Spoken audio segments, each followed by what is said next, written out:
Umargam ગીટમાં nail પોલિશનું material બનાવતી કંપનીમાં આગ લાગતા દોડધામ, દૂર દૂર સુધી ધુમાડાના ગોટે ગોટા, મેજર ફાયર કોલ જાહેર.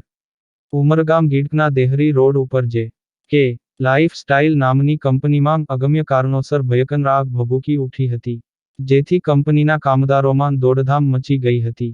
ઘટના અંગે શિફ્ટ મેનેજર અને કંપનીના સંચાલકોને જાણ થતાં તમામ કારીગરોને સુરક્ષિત રીતે કંપનીની બહાર નીકળી જવા સૂચના આપી હતી. સ્થાનિક લોકોએ તાત્કાલિક ઉમરગામ ફાયર ફાઇટર અને ઉમરગામ પોલીસની ટીમને ઘટનાની જાણ કરવામાં આવી હતી, જેથી ફાયર ફાઇટરની ટીમ તાત્કાલિક ઘટના સ્થળે પહોંચી આગ ઉપર કાબૂ મેળવવાના પ્રયાસ હાથ ધર્યા હતા. ઉમરગામ ફાયરની ટીમે સરીગામ સહિતની ફાયરની ટીમની મદદ લઈને આગ ઉપર કાબૂ મેળવવાનો પ્રયાસ હાથ ધર્યો હતો. નેલ પોલિશનું મટીરિયલ બનાવતી કંપની હોવાથી આગે જોતજોતામાં ભયાનક સ્વરૂપ ધારણ કરી લીધું હતું.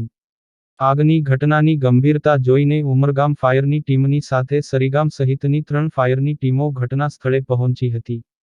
આગ ઉપર કાબૂ મેળવવા વાપી જીઆઈડીસી અને નગરપાલિકાની ફાયરની ટીમની પણ મદદ લેવામાં આવી રહી છે. આગની ઘટનાને લઈને આજુબાજુમાં આવેલી કંપનીના સંચાલકો અને કામદારોમાં ભયનો માહોલ જોવા મળ્યો હતો. તેમજ આગ વિકરાળ બનતા ફાયરની ટીમે મેજર કોલ જાહેર કર્યો હતો.